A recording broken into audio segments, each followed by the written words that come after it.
નમસ્કાર દર્શક મિત્રો, લોકમંચમાં આપનું સ્વાગત છે। લોકમંચમાં જે ચર્ચા કરી રહ્યા છે ખેડૂતોને લગતી ચર્ચા કરી રહ્યા છે એટલા માટે કે રાજ્યમાં સમયાંતરે વારંવાર આપણને નકલી બિયારણની દરોડાની કાર્યવાહી થતી હોય તો અથવા તો નકલી બિયારણ ઝડપાતું હોય છે તેવા આપણને સમાચાર મળતા હોય છે। તો સામે આપણને જંતુનાશક જે દવાઓ ખેતરમાં જોવા મળતી હોય છે એ પણ નકલી જોવા મળતી હોય છે। એવા સેમ્પલ ગયા વર્ષે પણ નિષ્ફળ સાબિત થયા હતા, આ વર્ષે પણ જોવા મળી રહ્યા છે કે આ નમૂના જે છે દવાઓના એ પણ નિષ્ફળ સાબિત થાય છે। ચર્ચા કરી રહ્યા છે કે આ નકલી બિયારણ કૌભાંડ છે તેનો અંત કેમ નથી આવતો અથવા તો કોની રહેમ નજર હેઠળ આ કૌભાંડ ચાલી રહ્યું છે, એનાથી ખેડૂતોને શું નુકસાન છે અને કોને વધારે લાભ થઈ રહ્યો છે તેની પર ચર્ચા કરી રહ્યા છે। આમાં સરકારની ભૂમિકા શું હોવી જોઈએ જ્યારે ખેડૂતોને દરેક પ્રકારની રાહત આપવાની વાત કરવામાં આવતી હોય, ખેડૂતોની આવક બમણી કરવાની વાત કરવામાં આવતી હોય તો પછી આ પ્રકારના કૌભાંડ કેવી રીતે ચલાવી શકાય છે તેની પર ચર્ચા કરી રહ્યા છે। મારી સાથે ચર્ચામાં જોડાયા છે ડૉક્ટર શેરસિયાજી કે જેઓ પૂર્વ ખેતી નિયામક છે અને સાગર રબારી કે જેઓ ખેડૂત અગ્રણી છે। આપ બંનેનું સ્વાગત છે ચર્ચામાં। જી શેરસિયાજી, સૌથી પહેલા આપનાથી શરૂઆત કરવા માંગીશ। આપ શું કહેશો? આ એક નવી બાબત નથી, આ વારંવાર આપણને રાજ્યમાં જોવા મળે છે। નકલી બિયારણની વાત હોય, નકલી જંતુનાશક દવાઓ હોય, આ પ્રકારની પરિસ્થિતિ કેમ જોવા મળી રહી છે, એની પાછળ કારણ શું? અને બીજી બાબત, આપને શું સવાલ થાય છે કે જે બિયારણ વેચી રહ્યા છે એને લાયસન્સ કઈ રીતે મળી જતું હશે? જી, હવે આની અંદર આપણે જોવા જઈએ તો ખેતીવાડી ખાતામાં ગુણવત્તા નિયંત્રણનું આખું એક તંત્ર છે। જી બિલકુલ। અને એને ખાતર, બિયારણ, જંતુનાશક દવાની અંદર કોઈ પણ જગ્યાએ ભેળસેળ થાય અથવા તો નકલી બિયારણો વેચતા હોય તો એના માટે કડકમાં કડક કાર્યવાહી કરવી જોઈએ। એના માટેના જુદા જુદા કાયદાઓ પણ છે। જી। હવે બને છે એવું કે આ તંત્ર જે છે એ કાર્યવાહી કરે છે, પરંતુ પોલિટિકલ પ્રેશર આની અંદર ખૂબ ભાગ ભજવતું હોય છે। જી। ભૂતકાળમાં પણ એવું બનેલું છે કે દરોડા પાડી બિયારણ પકડવામાં આવે, ખાતર પકડવામાં આવે, જંતુનાશક દવાઓ પણ સીલ કરવામાં આવે અને પછી પોલિટિકલ પ્રેશરના કારણે આ જથ્થો છે એ છોડી દેવામાં અથવા તો એની સાથે જે સજાના જે જોગવાઈ છે એ હળવી કરી દેવામાં આવે। આપણું શેરસિયાજી એવું કહેવું છે કે જે બિયારણ નકલી ઝડપાયું છે પછી એ જ નામથી એ જ બિયારણ ફરીથી વેચાતું હોય છે રાજ્યમાં? એ જ નામથી ના વેચાય, બીજા નામથી વેચાતું હોય। અને અત્યારે જે માનો કે થોડા મહિના 2 મહિના પહેલા પણ આપણે જોયું હશે કે અત્યારે આપણે ગોલ્ડગાર્ડ 1 અને 2 ઈટી બિયારણ છે એ કપાસની અંદર વેચાય છે, પરંતુ ઘણા ગોલ્ડગાર્ડ 3 અથવા તો પિંક ગોલ્ડ માટે એમ કે આ રક્ષણ કરે છે એવા બિયારણના નામે પણ બિયારણ વેચતા હોય છે। હવે આ જે છે એ ખાસ કરીને કોઈ પણ લાયસન્સ વગર તો વેચી શકતો નથી। સાચી વાત એટલે લાયસન્સ જે એકે એક દુકાન જે છે એનું ખરેખર તો ઝુંબેશ કરી અને એને ચકાસણી કરવી જોઈએ। બીજું કે આમાં એક ખેડૂત મિત્રોએ પણ કાળજી રાખવાની જરૂર છે। ઘણા ખેડૂત મિત્રો બિલ વગર બિયારણ અને જંતુનાશક દવા લેતા હોય છે અને જે વિક્રેતા છે, દવા વેચનાર કે બિયારણ વેચનાર જે વિક્રેતા છે એ એને લાલચ આપતા હોય છે કે ભાઈ તમને આમાં હું રાહત આપીશ, જો તમે બિલ વગર લઈ જશો તો, અથવા તો પૈસા પણ બાકી રાખતા હોય છે કે ભાઈ આના તમે પૈસા સીઝનમાં છે આના માટે ખેડૂતો પોતે જવાબદાર? ખેડૂતો પણ આના માટે જવાબદાર છે, એને પણ કાળજી રાખવાની જરૂર છે। કારણ કે પોતે બિયારણ સસ્તા મેળવવાની લાલચમાં ખોટું બિયારણ, કારણ કે જે ખોટું કરતો હશે એ તમને બિલ વગર માલ વેચશે, બાકી જેને સાચું કરવાનું છે એને કાયદેસરનું બિલ આપવું પડે। અને એ લાયસન્સ તમે જયારે એની પાસે હોય અને જે બિયારણ તમે એના જે બિલ હોય કે દવાના બિલ હોય તો એની અંદર બધી વસ્તુ લખવાની હોય છે। એની અંદર લોટ નંબર છે, એની અંદર ક્યારે ઉત્પાદન થયું, એની એક્સપાયરી ડેટ કઈ છે, આ બધી જ વિગત અને અંદર બીજું જે દવાનું પેકિંગ હોય અથવા તો જે બિયારણની થેલી હોય, તો માનો કે સર્ટિફાઈડ બિયારણ હોય તો એની અંદર એના પર 2 લેબલ હોય। એક ગુજરાત રાજ્ય બીજ પ્રમાણન એજન્સીનું વાદળી કલરનું લેબલ હોય અને બીજું પ્રોડ્યુસર પોતાનું લેબલ હોય। એની અંદર બિયારણની A to Z બધી જ વિગત એમાં આપેલી હોય, લાયસન્સ નંબર વગેરે આ તે બધું એની અંદર આવી જાય। એટલે આ ખેડૂતો જો કાળજી રાખીને કાયદેસર બિલ લેવાનો આગ્રહ રાખે, એક ખાલી ચા પાણીમાં કે કોઈ 100 રૂપિયાની લાલચમાં તમે બિલ લેવાનું ટાળો તો આપણે એના માટેની જો કાળજી લેવામાં આવે। બીજું કે આ જે તંત્ર છે એને પણ સખત થવાની જરૂર છે, કારણ કે ખેતીવાડી ખાતામાં પણ હું પણ હતો એટલે મને ખબર છે કે સ્ટાફની ખૂબ અછત છે। એટલે પૂરતો સ્ટાફ નહીં હોવાને કારણે તાલુકા લેવલ કે ગ્રામ્ય કક્ષાએ, પહેલા તો એવું હતું કે આ બિયારણ જંતુનાશકની દવાની દુકાનો ફક્ત તાલુકા કક્ષાએ જ હતી, હવે તો ગ્રામ્ય કક્ષા સુધી પહોંચી ગઈ છે અને ત્યાં સુધી આપણું તંત્ર છે એ અસરકારક રીતે ત્યાં જઈ શકતું નથી। તો શેરસિયાજી, મારો સવાલ છે કે આપે જે હમણાં કીધું કે કૃષિ વિભાગમાં આપણે તમે કીધું કે તમે નિયામક તરીકે રહી ચુક્યા છો, આપે કીધું કે માનવ બળ ત્યાં ઓછું પડે છે, તો એની પાછળનું કારણ શું? અને બીજી બાબત આપણે જોડે પૂછી લઉં કે આપણે ત્યાં ગુજરાત રાજ્ય બીજ નિગમ પણ છે, તો એની જી. કોઈ કાર્યવાહી કે કોઈ ભૂમિકા જોવા મળી રહી છે કે અથવા કઈ રીતે કામગીરી કરતું હોય છે? જી, પેલો પ્રશ્ન જે કહ્યું કે ભાઈ આ જે સ્ટાફ ઓછો છે એનું કારણ, જી. તો એ તો સરકારની નીતિ છે. અચ્છા. સરકારે જે કઈ મંજૂર થયેલી જગ્યાઓ છે એ હા. તાત્કાલિક ધોરણે ભરવી જોઈએ.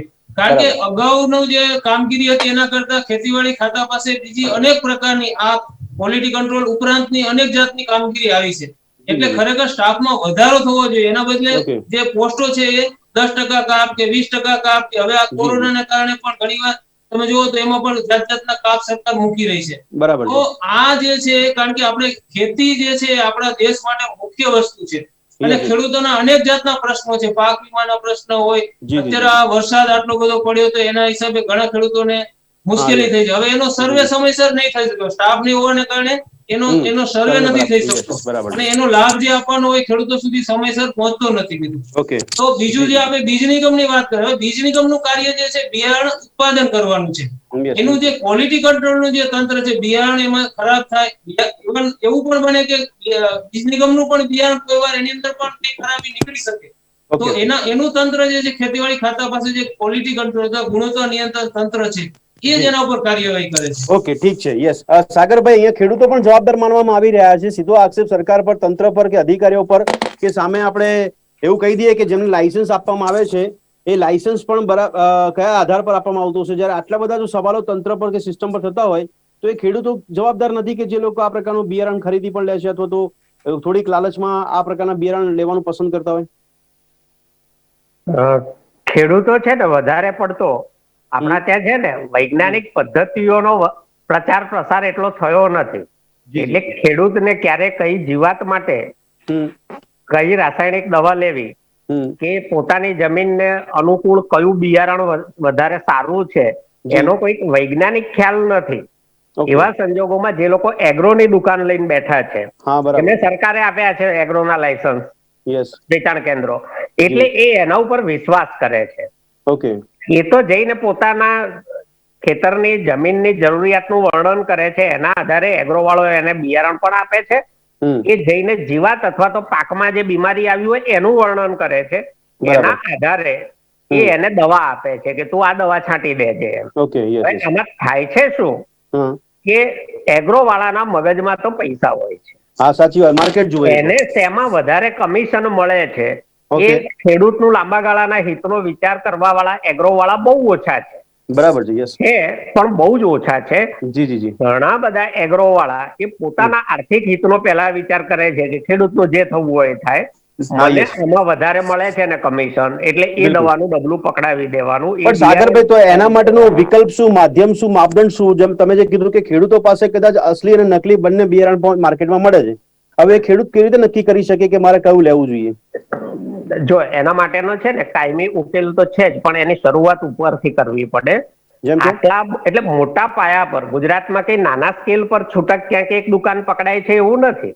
ઓકે. આખા ગુજરાતમાં મોટા સ્કેલ પર નકલી બિયારણ, હા બરાબર છે. નકલી રાસાયણિક દવાઓ હા અને નકલી ખાતરો પણ કે હા જેમાં યસ. એની કન્ટેન્ટ જે લખેલી હોય અને જે જી જી માત્રા જી જી. હોવી જોઈએ હા. એવી એ માત્રા ન હોય નહીં એવા નહીં સાગરભાઈ, એની પર આપણે આવીએ. સાગરભાઈ, એની પર આવીએ, હા પણ મેં ખેડૂત લક્ષી સવાલ પૂછ્યો કે ખેડૂતો એમની સામે અસલી નકલી બંને પડ્યું છે, કઈ રીતે જજ કરે એ લોકો, અથવા તો એમને લેવું ના લેવું પોતે નક્કી કરી શકે?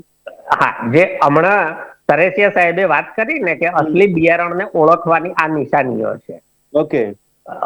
એ વાતનો પ્રચાર સરકારે વધારે કરવો જોઈએ, બરાબર જેથી છે. કરીને સામાન્ય ખેડૂત સમજી શકે. બીજું હા હા. કે કૃષિ વિજ્ઞાન કેન્દ્રો છે ને હમ. ત્યાં ખેડૂતોની વ્યવસ્થિત પદ્ધતિસરની તાલીમો માટે જે સ્થપાયેલા છે, જી જી પણ જી. એ કામ થતું નથી ત્યાં. ઓકે. ત્યાં બરાબર. ત્યાં તો સ્ટાફ નથી, કાં તો પછી ફિક્સ જે ખેડૂતો હોય એમને જમાડીને મોકલી હમ. દેવાના, થઈ ગઈ શિબિર એમ. બરાબર એ છે. લોકોને ત્યાં વૈજ્ઞાનિક પદ્ધતિએ તાલીમ આપવાનું નિરંતર ચાલતું રહેવું જોઈએ. એટલે સાગરભાઈ, તો આ સાગરભાઈ, સરકારના પ્રયત્નો, એક જ શાસન આપણે 25 વર્ષથી જોઈ રહ્યા છે, રાજ્યમાં કૃષિ વિજ્ઞાન મેળા આપણને જોવા મળ્યા છે ને? જો વિજ્ઞાન મેળા, કૃષિ રથ ફેરવવો, હા. એ છે ને બે હમ. વસ્તુ વચ્ચે એક નાનકડો ભેદ છે. ઓકે. એકને આપણે શો કહીએ છીએ હા કે જે પદ્ધતિસર વ્યવસ્થિત રીતે ભજવાય, અને બરાબર. બીજાને આપણે તાઇફો કહીએ છીએ. ઓકે. એ પણ હોય છે શું, પણ માત્ર ભપકો અને દેખાડો જ હોય છે, એમાં અચ્છા. અંદર કઈ મેટર મટીરિયલ કન્ટેન્ટ હોતી નથી. નથી. આ જે બરાબર. કૃષિ મેળા છે કે કૃષિ રથ છે આ બધા હા, yes. ટાઈફા કહેવાય, એને જી. કન્ટેન્ટ વાળા શો ન કહેવાય. હું Okay. તને એક તાજો દાખલો હમણાંનો આપી દઉં. હા, બિલકુલ.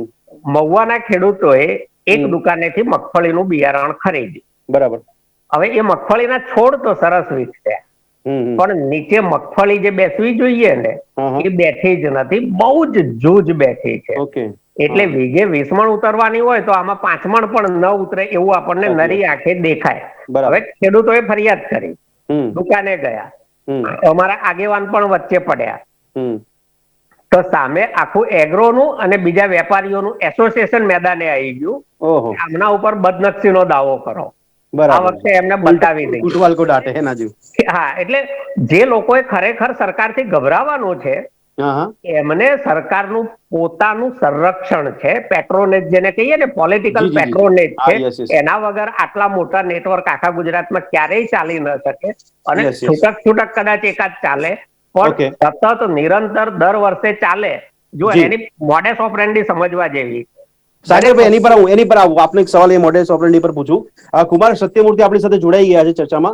કુમારજી, આપનું સ્વાગત છે ચર્ચામાં. કૃષિ વિશેષજ્ઞ તરીકે એક તો આજે દરોડા પાડવામાં આવ્યા, કઈ રીતે સમજી રહ્યા છો? આપણે એટલું સારું માનવું કે રાજ્યમાં કૃષિ વિભાગ દ્વારા એટલી નૈતિકતાપૂર્વક કામગીરી થાય છે કે નકલી બિયારણ ઝડપવાની કામગીરીના ભાગરૂપે આ દરોડા જોવાય છે. જીએસપી ક્રોપ સાયન્સ લિમિટેડ પર દરોડા પાડ્યા છે અમદાવાદમાં. नमस्कार। जी. हूँ हिंदी में बात करी सकूं? ओके, ओके, बोलो बोलो। Okay, thank you very much. जी। मैं पिछले 25 वर्ष से कच्छ में काम कर रहा हूँ, भुज में। जी। और किसानों के साथ में एक तबक्कावार उनके साथ अपना समय बिताया है। सही है। और बियारण की बात हम कहें तो बियारण एक पाया की वस्तु है खेती के लिए। बिल्कुल। और सिर्फ एक बीज से क्या फर्क पड़ता है ये हम लोग लाइव खेतों में देखते हैं। सही है। हमें बहुत दुख की बात है कि कच्छ और ये गुजरात की बात हम करें, गुजरात जी। क्योंकि प्रोडक्शन हब है, जी। चाहे सीड का हो या फर्टिलाइजर का हो या पेस्टिसाइड का हो, पूरे इंडिया का प्रोडक्शन हब गुजरात है। गुजरात है, सही है। अब और बीज जो है ये मशीन में बनने की चीज नहीं है, ये किसान ही तैयार करते हैं और खेतों जी। में तैयार होता है। जी। और किसी ना किसी वजह से, अवेयरनेस की कमी की वजह से या शॉर्ट टर्म सोच की वजह से किसान जी। इसमें फंस जाते हैं। जी। किसान इतना भोला होता है कि जी। कोई भी उनको बहका सकता है।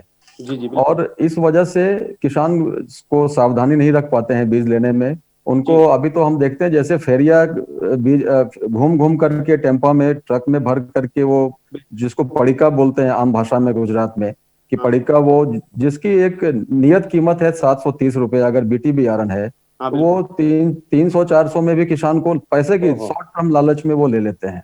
जी, जी, जी, जी। हमारा इतना पैसा बच गया। लेकिन ये बियारण का पैसा बचाना, एक हम्म। कहावत हमने सुना यहाँ कच्छ में ही कि बीज, बड़द और बाइडी, तीन हाँ, वस्तु यस। बहुत ऐसी चीज है जो जीवन को बनाती है और बिगाड़ती है। लेकिन हम प्राथमिक चीज बीज को ही हम लोग भूल जाते हैं। जी। और जो कानून है इसके लिए बहुत बढ़िया हाँ। कानून बना है 1963 का, जिसमें हम्म। जो दो तरह के बियारण है, जी। सर्टिफाइड और ट्रूथफुल, हाँ, उसके बिल्कुल। लेवल के ऊपर सारा कुछ लिखा होता है जी, जी, कि जी। कब कब उसका उसकी उसकी फिजिकल क्या है यस। उसका, जी, सारा कुछ है उसमें लिखा हुआ। हाँ, और पर लेकिन आपने बोला ना कि पढ़े लिखे तो किसान है नहीं। जी, ये एक सवाल है, अवेयरनेस की बहुत कमी है। उनको यस। कैसे समझाया जाए, बहुत प्रयास हम लोग करते हैं, नहीं, घूम वो घूम। प्रयास कौन करेगा? सरकार करेगी या खेडूत यानी किसान के लोग, किसान का जो नेतृत्व करते हैं उन लोगों को करना चाहिए? कौन सबको करेगा? मिलकर सामूहिक प्रयास करना चाहिए, क्योंकि ये नहीं। बहुत गंभीर विषय है। यस। सबको मिलना पड़ेगा। नहीं, लेकिन अकेला आप सरकार की रिस्पॉन्सिबिलिटी कितनी मानते हो? क्योंकि आप टीवी में तो अब तो सभी मीडिया में यानी नेशनल मीडिया में भी देखने को मिलता है कि ये बीज जो है वो अच्छा है किसानों के लिए, ऐसा भी मार्केटिंग किया जाता है। जी, तो किसान को बीज लेने के पहले उसका देखना चाहिए कि भाई इस कंपनी का रेपुटेशन क्या है। जिस कंपनी का बीज हम ले रहे हैं जी, उसके पास अपना R&D फर्म है, यस, वो बिल्कुल। खुद उन्होंने रिसर्च किया है उस बियारण का, उनके पास ओके। टेक्निकल टीम है। हाँ। और उसका जो पास्ट एक्सपीरियंस है, उसका क्या रिजल्ट है, उसका परिणाम देखना चाहिए। बिल्कुल। और बिल के बगैर तो कोई भी बियारण नहीं लेना चाहिए, मफत में भी नहीं लेना चाहिए। ओके, ओके, ये यस। बहुत बड़ी दुख की बात है कि आज के समय में बिल से बियारण बिकने वाला हार्डली 15 से 20% ही है। बाकी जी। सब बिना बिल का ही, जो पड़िका बोलते हैं, वही किसान पसंद करते हैं। ઓકે, તો સાગરભાઈ, યસ, કુમારજી એક મિનિટ. સાગરભાઈ, તમે માપદંડની વાત કરી. હવે ચલો ખેડૂત સિવાયની આપણે વાત કરીએ હવે કે આ જે કૌભાંડ ચાલી રહ્યા છે, નકલી બિયારણ માર્કેટમાં આવી જાય છે, એના માટે કોને જવાબદાર ઠેરવવા અને આવી કેવી રીતે જાય છે? કારણ કે આ તો હવે એવી વાસ્તવિકતા થઈ ગઈ કે રાજ્યમાં દારૂબંધી નશાબંધીનો કાયદો છે કડક, પણ છતાં રાજ્યની અંદર આપણને ડ્રગ્સ પણ મળી જાય છે અને દારૂ પણ મળી જાય છે. તો નકલી બિયારણ પણ આ રીતે આવી જાય કે શું? એક્ઝેક્ટલી વાત એ જ છે. અને જેમ દારૂબંધી હોવા છતાં છૂટકી મળે છે, હા બિલકુલ, એવી જ રીતે ક્વોલિટી કંટ્રોલ વિભાગ હોવા છતાં ખેતીવાડી વિભાગનો જી, આખા ગુજરાતમાં નકલી બિયારણ, નકલી દવાઓ, નકલી ખાતરો વેચાય છે. તો આ વિભાગ કરે છે શું? ક્વોલિટી કંટ્રોલ વિભાગ શું કરી રહ્યું છે? ના, એટલે હું એના ઉપર જ આવું છું. જી, અને બીજી મોડસ ઓપરેન્ડી જુઓ તમે હા, કે આ બધા જ જે ક્વોલિટી ચેક થાય છે ને, જી, પછી દુકાનો પર દરોડા પડે. હા, yes. હવે આજે તમે ગમે તેટલું બિયારણ પકડો નકલી, તો એનો ફાયદો શું? એ તો ખેતરોમાં તો ઓલરેડી જતું રહ્યું જૂન મહિનામાં. હા બરાબર છે, yes. વેચાવાનો માલ વેચાઈ ગયો. હા, જેની yes. સિઝનો ખરાબ થવાની હતી એની થઈ ગઈ. હા બિલકુલ બિલકુલ. પણ હવે પાછો પેલો વિભાગ પણ છે ને, 12 મહિના પગાર લે છે, એટલે હાજરી તો પુરાવી પડે. એટલે બધો માલ વેચાઈ જાય, કંપનીઓ તરફથી ગ્રીન સિગ્નલ મળી જાય કે હવે છે ને 2-5 થેલી પકડી લો તમારા પગાર વાસ્તે. એટલે પછી ક્વોલિટી કંટ્રોલ વિભાગ છે ને મેદાનમાં આવી જાય અને દરોડા પાડે. અને તમે જોઈ લો કે બધા જ ક્વોલિટી કંટ્રોલ ડિપાર્ટમેન્ટના દરોડા છે ને જુલાઈ પછીના જ હોય. જુલાઈ પછી? હા, એટલે તમે ફૂડ સેફ્ટી માટેના દરોડા પડે એવી રીતે તમે આ કહી રહ્યા છો. હા, દિવાળીના તહેવારોનો મીઠાઈ વેચાઈ જાય પછી ફૂડ એન્ડ ડ્રગ વાળા દરોડા પાડે. જી, તમારે જો ખરેખર દરોડા પાડવા હોય ને, તમે કામ કરતા હો તો તમારે મે જૂનમાં મહત્તમ દરોડા પડવા જોઈએ. મે જૂનમાં મહત્તમ એગ્રો સેન્ટરોનું ઇન્સ્પેક્શન થવું જોઈએ. પણ એ નથી થઈ શકતું, કારણ જો જે સ્ટાફ શોર્ટેજ ની વાત કરવામાં આવે છે ને, સ્ટાફ શોર્ટેજ પણ ગણતરી પૂર્વક રાખવામાં આવે છે. મેં જે પોલિટિકલ પેટ્રોનેજ ની વાત કરી ને, તમે બધા જ નકલી બિયારણોનું જો મૂળ સુધી તમે શોધવા જાઓ ને, તો વાયા વાયા વાયા વાયા વાયા કરતું એ છેલ્લે જુનાગઢ જઈને અટકે કે અહીંથી આવ્યું. જુનાગઢ મેન હબ કહેવાય છે. પણ સાગરભાઈ, તમે ખેડૂત અગ્રણી છો, તો તમે આટલા સમયથી ખેડૂતો માટેની જાગૃતતાના કામગીરી કરી રહ્યા છો, સરકાર સામે ઘણી કાયદાકીય લડત આપી રહ્યા છો, તો આમાં આટલા વર્ષોથી કૌભાંડ ચાલી રહ્યો છે, કોઈ નિષ્કર્ષ જ નથી આવતું? ભાઈ, અમે કેટલીય વખત છે ને સરકારના ધ્યાન પર આ બાતો મૂકી છે. કેટલીય જગ્યાએથી પકડાવ્યા પણ છે. મારા જ સાથીઓએ પકડાવ્યા પણ છે. પણ મેં કહ્યું એમ, એનું પરિણામ શું? જો તાત્કાલિક માલ સીઝ થઈ જાય, પછી એ સેમ્પલ લેવાય અને સેમ્પલ જાય ત્યાં લેબમાં. લેબમાં સેમ્પલ બદલાયાના પણ દાખલા બનેલા છે. આ તમારી જાણ માટે કહું. એટલે જે મોટું પોલિટિકલ પેટ્રોનેજ છે, એની દેખરેખમાં, છત્રછાયામાં ગુજરાતના ખેડૂતોને પદ્ધતિસર લૂંટવામાં આવે છે. હું શબ્દ કહું છું, પદ્ધતિસર લૂંટવામાં આવે છે. એમની સીઝન ઉપર સીઝન ખરાબ કરતા જાઓ એટલે છેલ્લે દેવામાં ડૂબીને જમીન વેચી. શેરસિયાજી, ખરેખર કૃષિ વિભાગ રાજ્યનું આ રીતે કામગીરી કરી રહ્યું છે, કંટ્રોલ વિભાગ પણ આ રીતે કામગીરી કરી રહ્યું છે, એવાથી સહમત છો સાગર રબારી જે કહી રહ્યા છે? અને આખરે ખેડૂતો માટે આપણે શું માનવું? સરકારના દાવા તો એવું જોવા મળે છે કે 2022માં બમણી આવક કરવી છે, પણ ખેડૂત આ બાજુ લૂંટાઈ રહ્યો છે. એટલે હવે આમાં સાગરભાઈ જે કહ્યું એની સાથે હું બિલકુલ સંમત ના કહી શકું, પણ અમુક બાબતનું તથ્ય છે.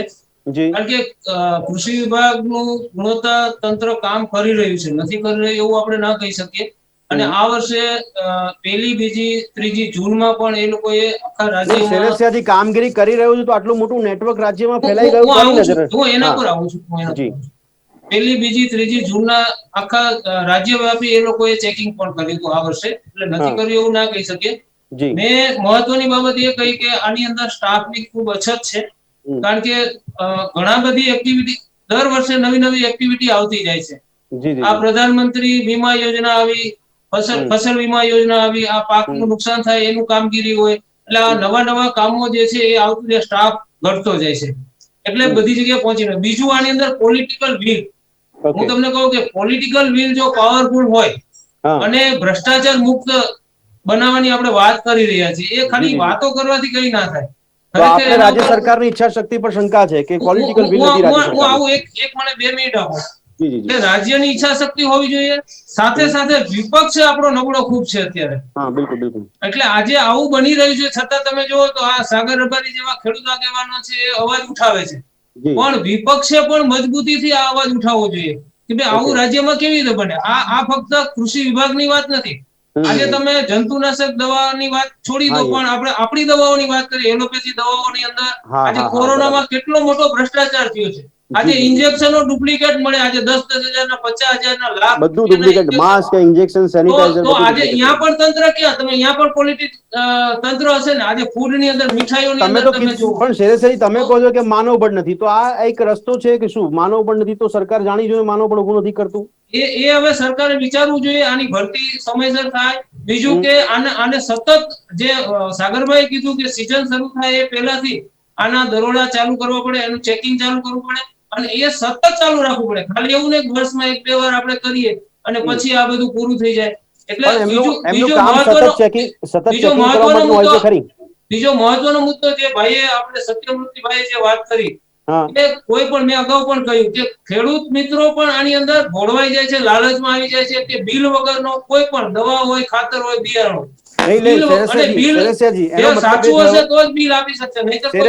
એનો મતલબ એ થયો કે સરકારથી લઈને વિભાગથી લઈને જેને લાયસન્સ મળી જાય છે વેચાણ માટે, એ બધા માટે તો એક ગ્રાહક છે ખેડૂત, અને આ ખેડૂતને શિક્ષિત કરવામાં ના આવે જાણી જોઈને, તો આ ખેડૂતને શિક્ષિત નથી કરવામાં આવ્યું એવું પણ નથી, કારણ કે અત્યારે તો એટલા બધા માધ્યમ છે, સરકારનું તંત્ર છે, કૃષિ મહોત્સવની તમે વાત કરી, એ ઉપરાંત પણ મીડિયા ઘણા છે. આજે ટેલિવિઝન પર સાગરભાઈએ કીધું કે બધા તાઇફા કરવામાં આવે છે. નહીં, એવું એ કૃષિ મહોત્સવ છોડી દો. હું શું કહું છું, સરકારનું જે તંત્ર છે એ ઉપરાંત પણ હવે તો એક્સટેન્શનનું જે કામ છે, એટલે કે ખેડૂતોને ટ્રાન્સફર ઓફ ટેકનોલોજી અથવા તો સમજાવવાની વાત છે, ઘણા બધા મીડિયા પણ કરી રહી છે.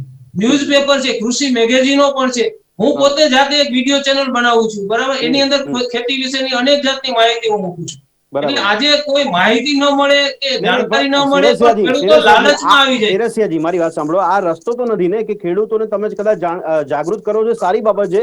આ તમે ત્રણેય જાગૃત કરતા હોય તો એ સારું માધ્યમ કહેવાય કે જાગૃત થાય લોકો. પણ આ લાંબા ગાળાની પ્રક્રિયા છે ને, એનો રસ્તો નથી, અથવા તો કાયમી રસ્તો નથી મળતો. પણ સિસ્ટમ સુધરે, સિસ્ટમમાં નૈતિકતા આવે અને લાયસન્સ ના મળે છે, તો ક્વોલિટી કંટ્રોલ છે, આ બધા પર કોઈ કાર્યવાહી કરવામાં આવે તો જ કામનું ને.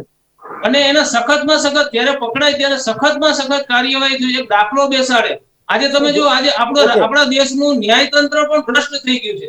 આજે તમે જો સુપ્રીમ કોર્ટની અંદર કોઈ ખૂણામાં આપણે હોપ નથી દેખાતી. એમની શેરસિયાજી, કોઈ ખૂણામાં દેખાતી જ નથી. અને હોપ તો છે.